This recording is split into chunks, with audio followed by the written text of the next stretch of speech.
Welcome back to Horse Racing Today with yours truly, HRT Rich, and of course, 22-1 Thomas. I'm nothing like the Grand National for last week for this week, right? I know. Far from.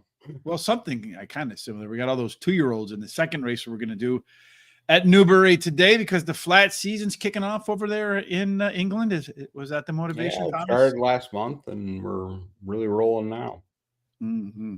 Tell us a little bit about So we're seeing some earlier races we'll see what may show up in the English Derby and the English Oaks at Epsom coming up. And who knows beyond that? Yeah, indeed. We have covering a handful of races today, including a 2-year-old race. Thank you, Tom. I have enough problems with 2-year-olds over here where we have a lot more information. And then 2-year-olds where we have almost no information. And they're 2 anyway. So I just 2-year-olds. Yeah, random number generator. That kind of handicapping seems to work the best. Yeah, I didn't think we picked 2-year-olds. I thought I stayed away from those. I think it was race number 2, unless I did a race I wasn't supposed to do. No, which happens all the time. 2 is the duty-free. The 3-year-olds going 7 furlongs, fillies. Group 3 race. Hopefully I did the right races. We'll find out really quick. The ones I avoided, which I'd made picks for, but I still avoided with you, was some 3-year-old races that are where they had a bunch of non-start, ones that have never started before or whatever. Those are 5 and 6. But this is traditionally this earlier meet at Newbury is a race with a lot of inexperienced or lightly raced horses, and yet today's prices reflected that because there were some bombs. Well, the track was rated as soft. It looks like they think good to soft. Yeah, soft today, and it's been a lot better than it has been. So we're going to start off in race number 1, the Finest Surprise Stakes, registered as the John Porter Stakes. It is a Group 3. They're going to go 1 mile and 4 furlongs. Over here, we call that a mile and a half. 1 mile and 4 furlongs. Looks to me like they're going to go up this way. They're going to hook a left, come back around, slight undulations throughout, and come to the finish line right about here. Is that the right path they're going to take? Yeah, it's uphill going home, so it does require a little bit of stamina, and a mile and a half, even more so. So with this long shoot here, Tom, do post positions really make that big of a deal? It's more where they're going to race. Today's racing tended to be on the near side and in the middle, and a lot of them are winning up the middle. So I don't think the rail or the inside was playing very well because the jockeys seem to be staying away from there. Okay, so let's take a look at the first race, Tom. Got something I can't forget at the end, but I remember how to start. So we're going to start off with your picks. You want to do make sure we do our predictor today. Yes, that's what I was. That's back in business. Yes, that's what I was talking about because I usually forget when we go from Australia or from Hong Kong or from wherever. Yeah, well, we get more information in the front on Australia, and we get our infamous predictor in the end. So with that, I'm going to take number 10, Peking Opera, as my top choice. It's going to draw 8. It's ran in 2 hurdle races recently, and it won in one and fell in the other. So they sold it from Aidan O'Brien. It was a $100,000 purchase by the new owners, and he's done okay. He's won 1 hurdle race and a couple other races, and he's run a listed race at Navan. He's raced in upper group companies without not great results so far, but Group 3 I think is probably rightly placed, and I also like the fact that he has been running some distance. Granted, he's going over hurdles, but mile and a half shouldn't be a problem. Sounds like he just needs to stay on his feet and he'll be all right. Yeah. I'm going to take number 2, Hamish, is my next choice with draw 3. He won 4 in a row before they put him out for the winner. He's raced at the Group 3 level, and he's won various tracks, which I always like to see because they're really different tracks. Newmarket, Goodwood, York, and Chester. Chester being the tight turn one. He's one on the good to the heavy, so track doesn't seem to matter to him. He wins first up. That's always encouraging. But I'm going to still put him second. And I'd be surprised he doesn't make a good account of himself in this race. He seems to fit it just nicely. And finally, I'm going to go with Chess Piece, draw 7. He's number 6. And this horse, only time he really didn't go well was in a Group 1. So otherwise, he's done just fine. And he's lightly raced, and let's see how he does here. Well, I'm going to start off with the 2-horse, Hamish, as my top pick. This one really seems to enjoy the soft going and seems to have figured something out because the horse is not lost in 2024. Something's going on there, Tom. Al-Karam, the 1-horse, second choice for me.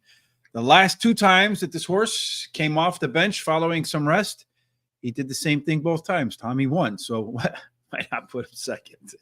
Both of them were on soft going. So likes first up, likes the soft going. We'll make him second. Number 4, Arrest, is my third choice in here. Likely favorite. It doesn't look like it right now. It looks like Al-Karam might be the favorite.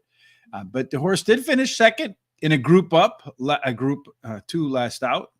And 0 for 2 at the distance, though, is the concern for me.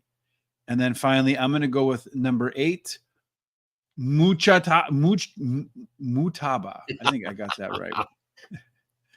Mutaba, a horse for the course, maybe, potentially. I put a question mark after that because the only time this horse ran at Newbury was a blowout performance, winning by 7 lengths. So maybe one of those horses you mentioned, Tom, having versatility across all the various types of tracks in England and in Europe. Maybe they take to one more so than the other, and perhaps this might be the one that Mutaba likes the most, winning that lone Newbury trip by 7 lengths. Let's figure out who the predictor likes the most, Tom. I almost forgot, but I shan't. So let's go ahead and take a look at it. Well, that's why I decided to throw it in the front end, See how down the stretch they come, and bang! There's a horse that neither one of us has. Max Vega going to be your winner, folks. Then Arrest. Then it looks like you got Chess Piece, Al-Karam, Hamish, and Als Khabib. So my Mujataba doesn't show up at all. All that name mispronunciation for nothing. Oh, that'll teach you. Yeah, next time around, be a little bit more. Maybe I should look at the predictor before I make my picks, not after I make my picks. So in race number 2, they don't have a pronunciation. We need a little AI voice thing going on that tells us how to pronounce the names correctly. Yeah, like those media guides that they get. Like, so when you when you see a sports event and people or things have names that are difficult to pronounce, they actually have a media guide where it's spelled out phonetically for people. Nobody gives us a media guide, Tom. We should probably call and ask. So we have the Fred Darling Stakes. Any idea who Fred Darling is? No clue. Yeah, nor do I. This one's only 6 horses in this field. They're going to run 7 furlongs. It is another Group 3 for fillies, Class 1s that are 3-year-olds. So that 7 furlong race is going to be a dash, slightly undulating, but mostly uphill, Tom says, from here to there. And you mentioned the middle of this was the good place to be today. Seemed to be. And as I said, we got some $80 horses today, and it was not a lot of favorites today. A lot of price horses, and the rest of them were still running. Yeah. Well, it looks like Topanga is the only one that's going to be a price horse here. Otherwise, everybody else seems to be really evenly matched. So who do you got? Well, I mean, there's a big favorite in here, but it's really I think it's a hard race. Mm-hmm. Even with that few of horses. And I went with number 3. Regal Jubilee is my top choice. Going to draw 3. First start. And she ran 9th and with interference when she started her career. And after that, she did just fine. 7 by 7 lengths, and then by 2 lengths. All her races have been at 8 furlongs. So she's going to cut back a little here. And to start her career, I think not a bad thing to start her at 7. See what you got. I do think she's bred for more distance, though. Gosden didn't have a lot of luck today. He had one get scratched at the gate, and it was just not a great day for him. So maybe he'll bounce. The Gosdens will bounce back tomorrow. Next one is going to be one I'm going to mispronounce. Emalco. Emalca. Emalco? Emalca. All right, I'll go with that. Draw 2. Number 1. First start, it was on the all-weather, and she looked good. They mentioned that this horse ran green at the beginning of the race. She had to be ridden early. She hung left with about a furlong to go. I mean, she's got one race, and it sounded like it was a mess. I didn't watch the race. I should have. And she won. So you go figure all that. Straighten it out, put her on the turf, and you may have a good horse. Because her siblings have all done well at 7 furlongs or more. So, yeah. I think you got to see what you got with that one. Because that first race is a mess. Number 2, Flo Garira. I guess. I don't know. Draw 1. Undefeated. Comes in from Italy. She's run from 5.5 furlongs to 8 furlongs. She's been in the group level in Italy, but she's going to have a lot to prove for me, at least. The breeding is good, but what is the competition like in Italy versus here in the UK? It'll be interesting. Based on the breeding, this is a good distance for her because they're basically the siblings have not gone past 8 furlongs. So we'll see how she first tests in the UK is. I'm going to start off with number 4. It's interesting that it's 6 horses in the field. I think we got 4 of them. We just didn't get these 2 down here. And you can also see, and Star Music, yes. If you look to it, you can see. Star Music is the speed. That horse is going to be winging in the front. So hopefully it won't steal the race. You could see the tipsters tipping all over the different place. The only one not getting any action from the tipsters is Topanga. Relief Rally. This one's run 5 times, Tom. It's just a nose away from winning every single one of them. Number 1, El Malca. I'll go with that one, too, as my second choice in here, Tom. Well bet in her debut as a 2-year-old. Then headed straight to the sidelines again. Going to start the 3-year-old campaign. And many times horses make their best improvement from year 2 to year 3. And then finally, I'm going to also go with the Italian invader over there, Folgaria, at 9-2. This one's run 5 times, yet to lose. And you just don't know how good an Italian horse is in England until it loses a race in England. Well, it was bred in Ireland. So that's, the breeding is good.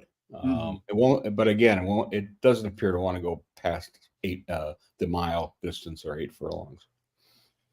Only 3 horses for me because there's only 6 horses. And if I go 4, Sean will be after you.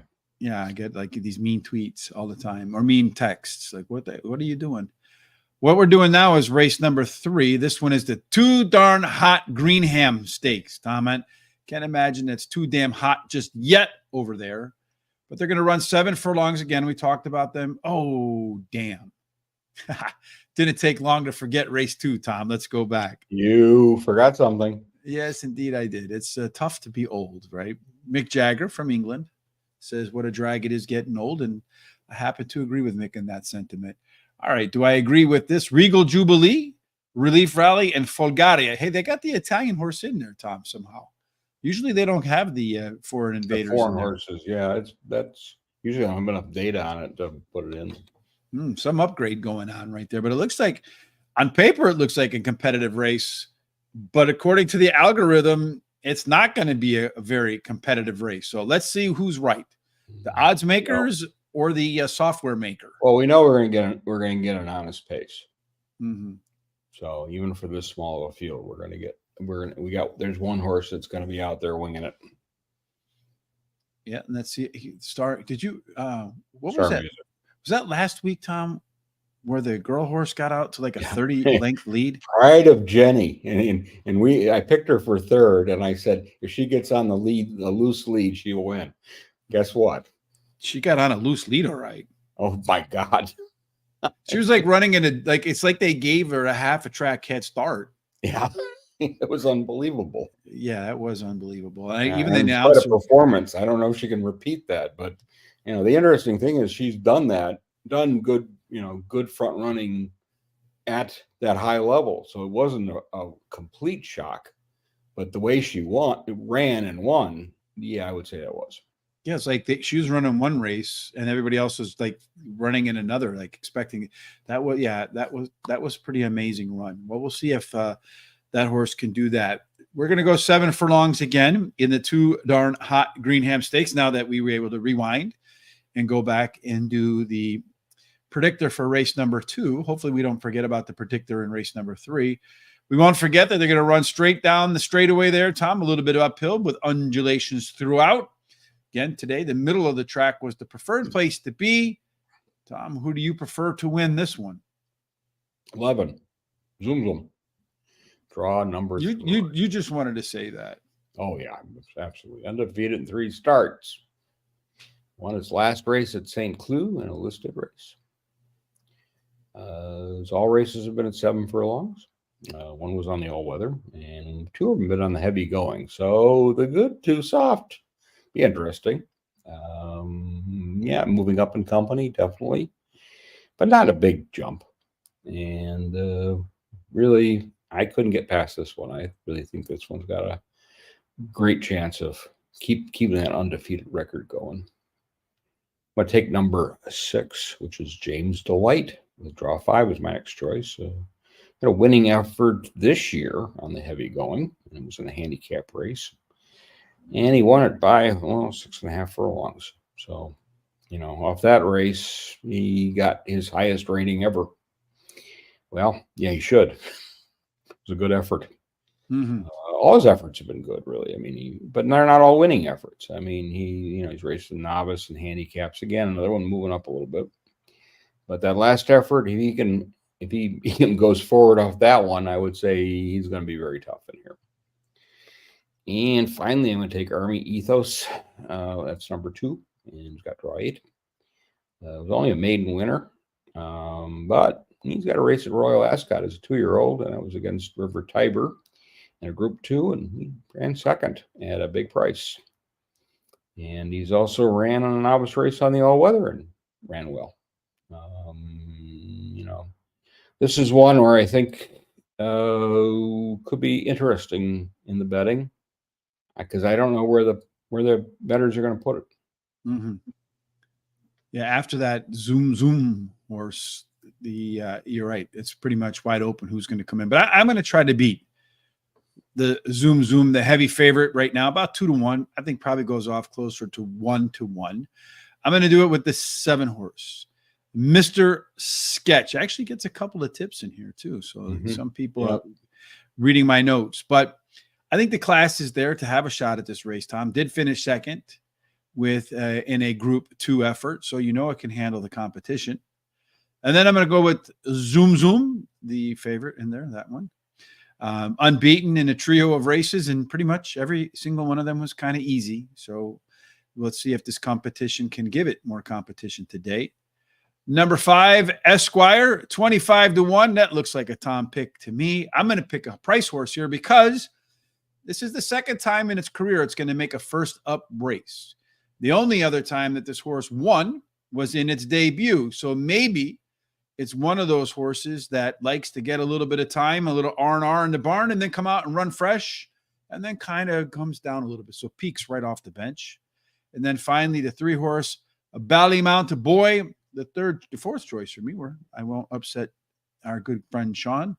5 good races, 1 bad race. The 1 bad race was in a Group 1 in France on a soft track, but he's run otherwise okay on a soft track. So we'll excuse that Group 1 effort in France, and he returns back to England, perhaps preferring the English soil to the French. 7, 11, 5, and 3 for me. And I shall not forget the predictor. It's going to say zoom wins. The question is the margin. That doesn't look like it's going to be a big margin. No, where's zoom? I guess because this time they couldn't get the information in there. So James Delight, your second choice is gonna maybe beat the Phantom Zoom Zoom. Maybe Zoom Zoom ain't gonna zoom in this one, Thomas. Yeah, we'll see. That I think the French race, those at St. Cloud, probably they don't put in there. Yeah, it seems like it's not in that one because we have the Italian horse somehow. We don't get the French horse. It's a little weird. Such disrespect for the French. Well, they do have a kind of a rivalry. They're kind of mad about the whole World Cup thing, I think, with France getting a World Cup before England. All right, race number 4, Tom, is the next one up on us. It is the OLBG Spring Cup Handicap. This time around, they're going to go 1 mile. So let's take a look at the 1 mile. Again, pretty long run right down there, that straightaway. So keep an eye on the 7 furlong races, I'd imagine. You'll see them play out pretty similarly as you do the 1 mile race here, Tom. Would you agree with that assessment? Yeah, it will be interesting what path the jockeys take. And since we really don't have large fields until we get to our last race, it'll be interesting to see how this one's got 16 horses in it. That's crowded. Yeah, this is a good size field. Yeah. Yeah. And I felt like going through this one that, like, again, random number generator might actually be the best way to go about picking one. I think the favorite might be like 8-1, 9-1, something like that. Yeah, it's right now the odds are crazy. Yeah, right here, Noble you Order. Can figure this race out. You're going to make some money. 16, the 16 horse Noble Order is the favorite at 7.5-1. So yeah, if you can get the exacta trifecta in this race, or the swinger as they call it, the Omni swingers, the Omni, you're going to get paid, folks. So 1 mile, Tom, how do you think they're going to line up? I'm going to start with number 2. Real Grain was brought to was my top choice. Ran only 4 races last season. He won 2 of them. One was class 3, one was class 4. He's placed in a third in a race as he went off the favorite in that one. And in his finale, he moved up in company and tried Group 3 company class, and he finished 5th. It's actually not a bad run. Last year he won first up. It was on all weather. He's won 2 other times first up. So guess what he can do? He can win when it comes off the bench. A little R&R horse, baby. Yeah. So I think that's why I put him on top, because I thought that was pretty good. Mm-hmm. I'm going to go number 10, Bill Silver. My next choice is draw 18. Season-ending run was good. A little shorter distance. It was in October. He's returning to the races. He's been at 7 furlongs. He got a maiden win. It's going set 8. 7 furlongs. He got some other runs at 8. He's placed in listed races. But he likes to run at the back. And he seems to prefer the soft to heavy going. Mm-hmm. Well, if it's good, I'm going to have to think about it. But you're still going to get a good price on him. And if he can run to his form, being at those little better races that he's been at, I think he could be an interesting horse. Mm-hmm. Finally, I'm going to take number 4, Sierra Blanca. He's got draw 4. Finished his last season with a really bad race. Listed race, 16 lengths behind. Yeah, it was not great. But that was his only run last year. So why pick him? People must think they've got something, because before they ran him in other decent races, Group 3s, and this is 2 years ago. So, as a 2-year-old, he did okay. 3-year-old, he ran once. And now they're bringing him back. Mm-hmm. Maybe he's going to be a good developing 4-year-old, because they're sticking him with a class 2 bunch in a handicap. So they must think he's got something.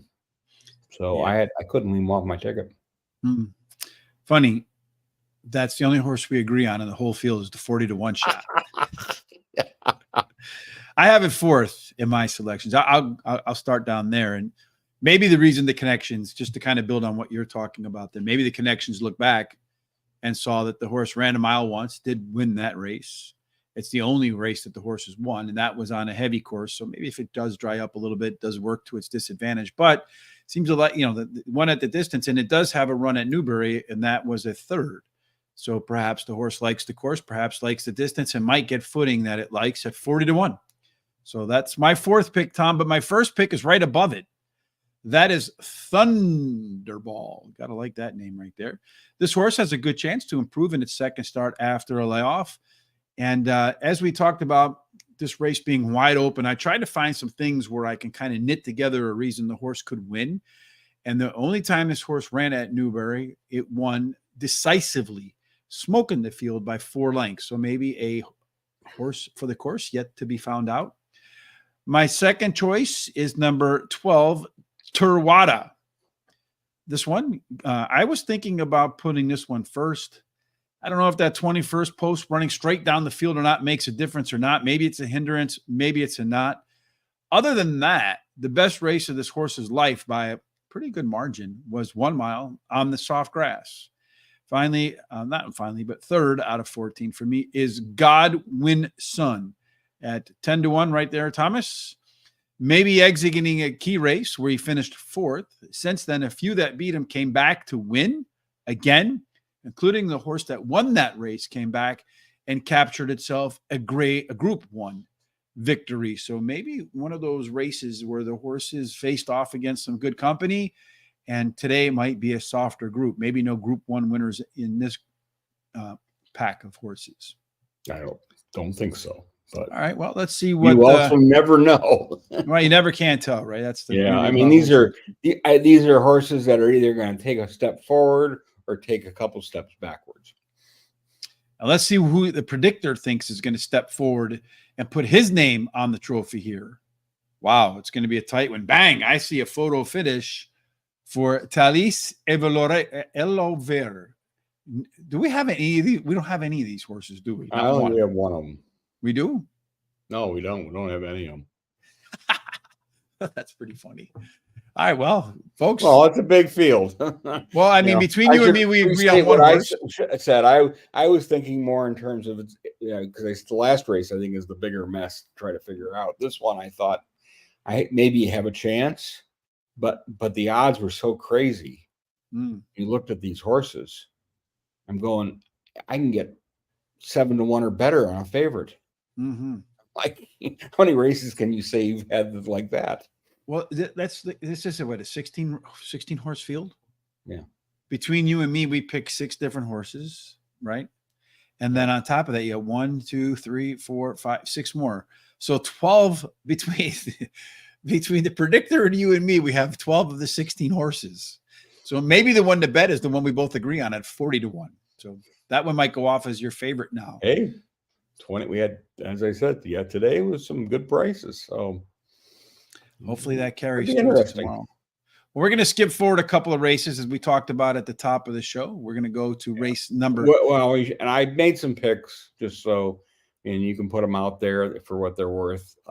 This is a bunch of horses that have not run before, so it's more on pedigree and trainers and how some of these trainers are doing right now, and that kind of approach to picking versus actually, and if they have, I think the one horse in one of the races has 3 starts, all the rest of them either have 1 or none. Giving it a go for the first time. You'll find those over at horseracingtoday.net. There's a link in the description for horseracingtoday.net. We'll put it over there in a little bit later on today. So you can go find it over there. It'll be all of our comments, a link to the video. There'll also be a link to some free pass performances that are out there and all the information that we discussed today, including Tom's picks for the 2 races we didn't do. But we are going to finish up with the Dubai duty-free Millennium Millionaire Handicap. This one's going to go 1 mile and 2 furlongs. Again, over here in the States, that's what we call 1 mile and a quarter. And so they're going to come up around and go home. Yep. I was afraid I was going to screw that up. You got plenty of time to get positioned, and then they come home.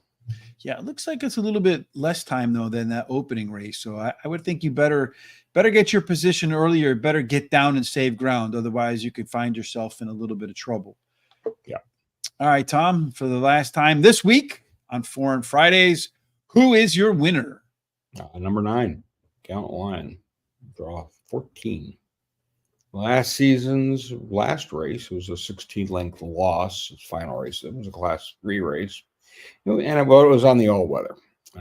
Started last season in May and ran a nothing race for its first start. That was happened to be at this track. Then went on a four-race winning streak. It went from Class 6 all the way up to Class 3. Final race was at Windsor. Did win one here in Newbury at 10 furlongs. So it has won. The reason I picked it was for two reasons. One, it seems to like the good to soft, the good to firm. And I think we get that good to soft. I think this horse will have a nice chance. The other thing is, it wins all these races, right? I know it's lower levels, but they gelded it after the last race. So they must have decided that this one's going to be more useful running these handicap races at the Class 4 or wherever than it will be for any other purposes. And unless they had behavioral or something else going on. And so that's why I decided, first up, he was not good last year, but he needed a race, then went on a 4-race tear. So I'm going to put him on top. Next one will be number 7, God of Thunder. Draw 16. Last out. It was on the all-weather. It was 12 furlongs long. This was at the same level, Class 4. Race before that, they put him way over his head in a Class 2 race, and it was not good. He's had good form on the all-weather, but he's also done okay on the turf, but he's not won on the turf. He's got 7 starts, 2 seconds, and 2 thirds. And again, lower level, so keep that in mind. I think based on this field, this is a nice place for this horse to get a good run in here. And that's why I'm going to put it in. Finally, I'm going to take number 4, Crack Skiing. Draw 1. Last season, won on the all-weather. Class 5 went off as the favorite. It was a maiden race.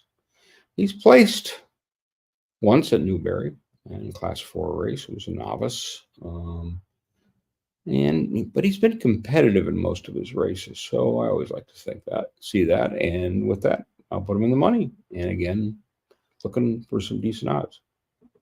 Well, once again, in a deep field, we agree on one horse. This time it's the one on the top, Gallant Lion, 10-1. That's not a bad winner if it comes home first time. But if we both like it, I would imagine the odds would probably go down. But this is really one of my favorite kind of horses to bet on, Tom, the all or nothing type. This one raced 10 times, won 4 of them. Everything else is completely off the board, except the caveat to that is, or the reason I like it is because he ran 3 times at the distance, and 2 of those all or nothing wins came at the distance. So it looks like it could be the right length for this guy. I'm going to go with number 17 all the way down here, Montiera. This one actually gets a tip too, and it's not me. But in any case, I was looking for something here. And again, another race that I feel like is wide open. I think the favorite's 4-1, something along those lines. Yeah, it's Crack Ski is the fork is betting is the favorite, but I like the price. I mean, again, it's not as crazy as the other race, but there's still 4-1 for a favorite is not bad. Yeah, not bad at all. But this fella here, Monteria, 4 times at the distance, a couple of wins, a second and a third. Number 15, Graham, 7-1. That one looks like it might be one of your second favorite. Another one with 1 tip again. Not me right there. This is one of those horses that is coming off the bench like so many others, Tom, and has some success doing that. Also had a little bit of success at Newbury in 3 starts with a win and a second. And then finally, I don't know if this is actually something that, I don't know, OJ Lifestyle, I guess, in light of Mr. Simpson passing. But why would you name your horse OJ Lifestyle? It's like a lifestyle was a little wrong, but the lifestyle I think I'd leave that one alone. Yeah, I'd just go with lifestyle, maybe, right? But anyway, OJ Lifestyle, maybe a horse for the course. It's run at Newbury one time. The horse has only won one time in its career. And guess where that win was, Tom? At Lincolnfield. It could be, but they changed the name. It was like they do it at Aqueduct right now. It was Newbury at Lichtenfield. All right. Well, let's see if we have any agreement this time around with the predictor. Well, that one looks like it's an easy winner. Expressionless. And it leaves me expressionless. Do we have, one horse this time? We have Graham. That's it. We have Graham, and that is really it. The rest What of them, in the hell is wrong with the predictor today, Tom? Maybe it's using our predictor model. Yeah, could well be. So that wraps up all of our races for Newbury. Apparently, the predictor, Tom and I, are on just completely different wavelengths altogether. So we're on a different planet, apparently. Yeah, I mean, just you and I agree on almost nothing. The predictor doesn't agree with anything at all that we've picked, even the stuff that we don't have agreement on. So apparently those last two races are absolutely up for grabs, which makes, I mean, you see that in the morning line, the odds makers, with a 7-1 being the top choice in the fourth race, and then a 4-1 being the top choice here in the last race. Any sense of what is on tap for next Foreign Friday, Tom? Oh, yeah, we're going to go to Hong Kong. It's the Champions Day. And there's Beautiful. Some top races and some coming in from various places. So, that is the Sunday card at Shot 10. So you'll have your chance to sharpen your pencils and do a little work, because Hong Kong racing will be fun. And I think this is going to be Golden 60's final race. Last hurrah. Last hurrah. Yeah, he's got, he only he has 25 wins, 29 starts. That's not much of a career. Nah, nothing to have a ceremonial retirement party for. So, hopefully. And then, obviously there'll be some horses that are going to stack up well against him. I know there's one coming in from Europe. So I'm assuming the Japanese are not going to be out of that picture either. No, they'll all send there. They're big paychecks. You find big time performers in there. Well, certainly I hope the predictor we kick its ass this week, Tom, because it's otherwise it's going to kick our ass. Yes, one way or the other. Some ass kicking to go on there for sure.